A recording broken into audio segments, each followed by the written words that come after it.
Excelsior! Yes folks, this is the Consoletronix bullpen. I'm your friendly neighbourhood retro reviewer, Gray. Welcome to my rundown of the video gaming golden and silver age adventures based upon the brightly coloured crime fighters from the studio which defined the superhero genre, Marvel Comics, who since the early 1960s have cemented their name as the dominant force in US comics, and with the rise of their extended cinematic universe, for better or worse, have positioned themselves atop the pop culture pyramid. And with a long intertwined history of video game adaptations of many of their intellectual properties to contend with, I'm going to try and keep things simple and focus on the earlier releases in this video. So join me in my look at the best and worst 8 and 16-bit Marvel games.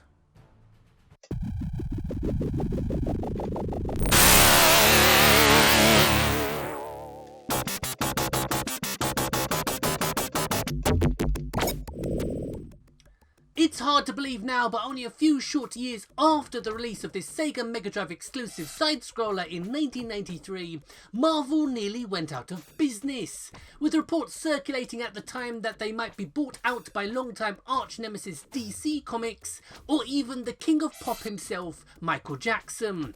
But while Marvel would eventually get their house in order and then go from strength to strength, this needlessly difficult platformer based on the animated series that I would become obsessed with has fallen into near total obscurity, which is a shame as it's an above average, if frustrating at times, action adventure.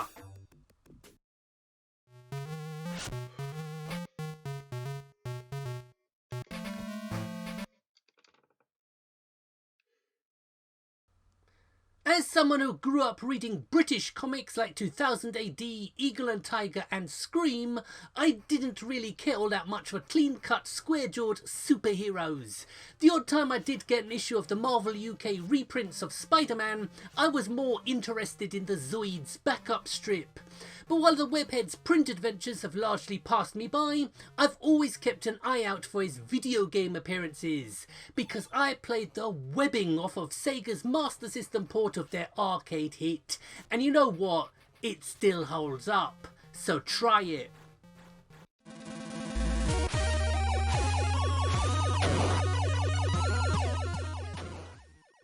Maybe it's just me, or maybe my gaming skill set, which I honed to perfection through the 8 and 16-bit eras, has been eroded away by the coddling and hand-holding in modern games. Or maybe it's simply wanker's cramp, one of the two. But whenever I dip my toes into the NES gaming waters, I always end up regretting it, as I get spanked, shanked and shaggered by the sheer bloody difficulty of many of these games. This is the Silver Surfer, one of the more oddball main protagonist characters populating the Marvel Universe, in what can only be described as one of the cruelest and most difficult video games ever devised by man.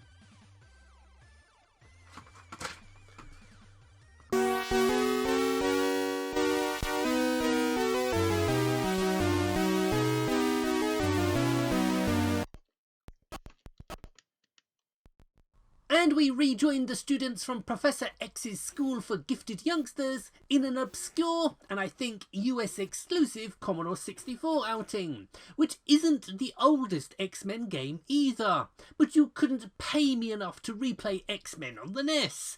Unfortunately, without the manual, or some Mensa alumni close to hand, I'm baffled by this one, in what looks an interesting slice of video game history, but like I always say, if you can't make progress in a game, bounce storm around the shop like a mutant pogo stick.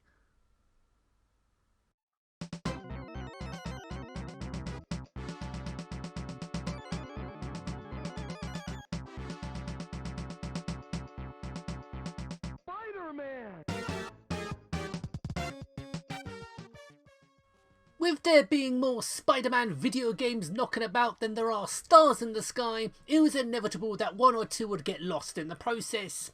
Sadly for all of us, the title whose fate it was to be forgotten would also be one of the very best, Spider-Man Lethal Foes. As someone who played more Separation Anxiety and Maximum Carnage than was probably healthy for me, I only wish I'd come across this Japanese exclusive SNES effort earlier. One of the best 16-bit Spidey games, full stop.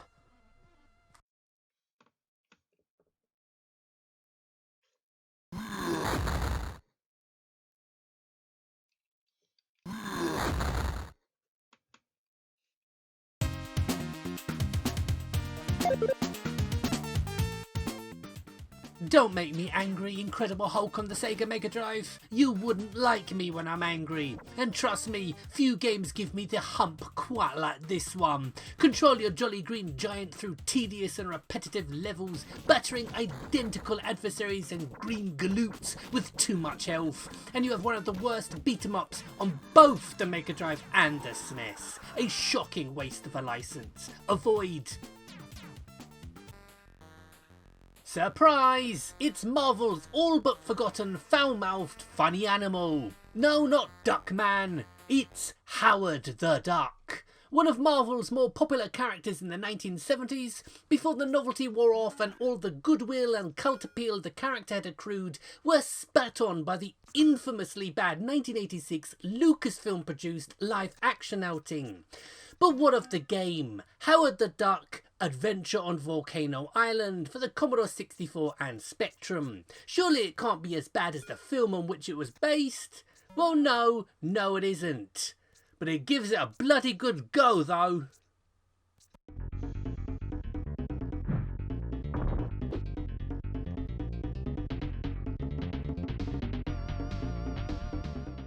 If there was one studio you could bet the farm on to produce a top-tier fighting game regardless of the property, it would be Capcom, who would take time away from porting X-Men Children of the Atom and Darkstalkers to the 32-bits to produce a remarkable side-scrolling fight fest on the aging but still kicking SNES in 1996 with Marvel Superheroes War of the Gems. Big, beefy, well-animated sprites and a roster of Marvel's finest like Spider-Man, Hulk, Iron Man and Captain America. So what are you waiting for? It's clobbering time!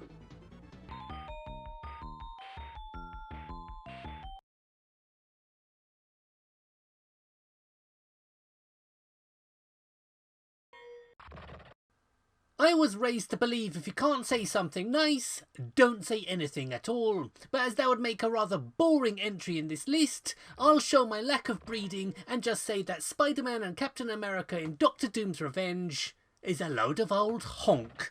This is the Amiga port, which if you can believe this, isn't the worst version of this game. The one and only positive I can say about this game is the free comic that was included with it. Seriously, avoid at all costs.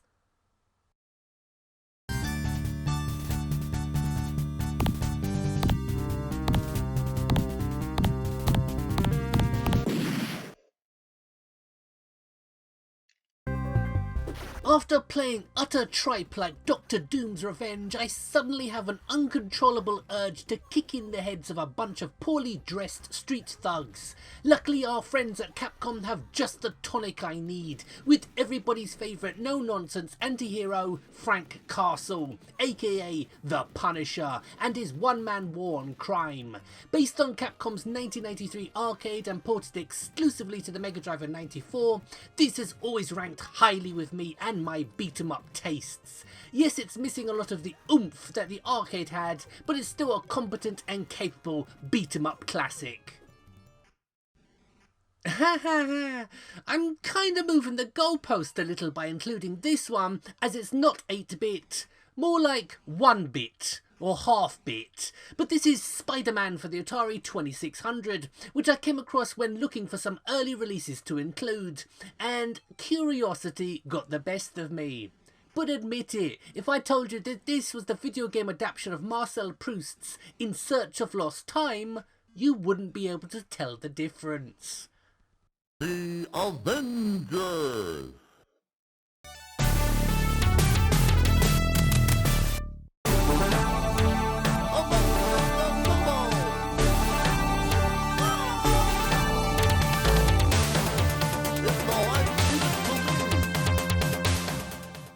Good grief. You know, I suppose it's kind of ironic that it's mostly foreign studios that have gotten the best from many Marvel licenses. This time round, Data East would have a crack at it with Captain America and the Avengers. But if it's any consolation, the game's not very good. However, rather than slag it off, especially as I haven't played the arcade original, I'm going to be diplomatic and say it's one for fans, because compared to some of the cack I've played today, it's at least a bit of a laugh.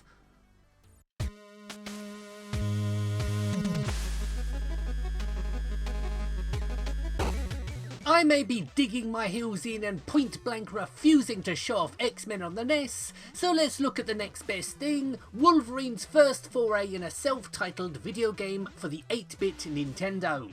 Now, I used to read Logan's adventures in the pages of Uncanny X-Men and his own monthly book as well, so I've long been meaning to check this one out. But was it worth the wait? Well, bub, weirdly, it feels more like a Mega Man game than an X-Men game.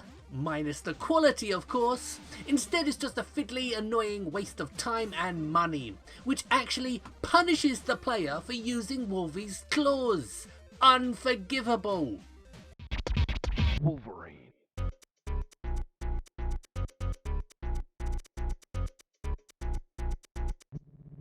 Wolverine. So let's jump forward a generation and see if any lessons were learned with Wolverine Adamantium Rage for the Super Nintendo, which certainly looks the business with its comic book panel opening and catchy music. Unfortunately, it doesn't take very long before the mind-numbing mediocrity seeps through every pore and you're looking for any excuse to stop playing, which I found very quickly.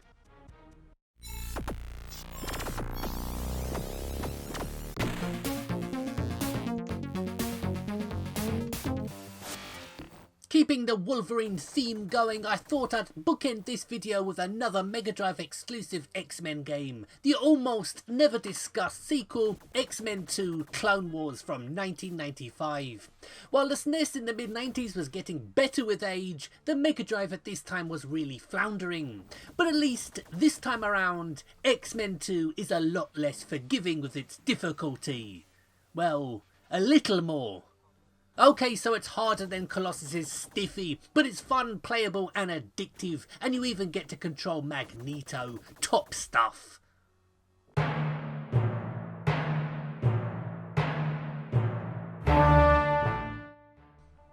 Well then, here we are, having navigated the choppy waters of licensed superhero games from when the medium was still seen as silly books for boys. But as for how to follow it up, well, I'm gonna leave it up to you, as I was planning to jump straight into the 32-bit era and beyond, but maybe, just maybe, you'd rather see me tackle rival publishers DC Comics and the 8 and 16-bit games based on their stable of tights-wearing do-gooders. Let me know in the comment section. So like always, I'm trying to get more videos out more often, so please like, share, and if you haven't already, subscribe. My name's Gray, this is Consoletronix, and until the next one, cheerio.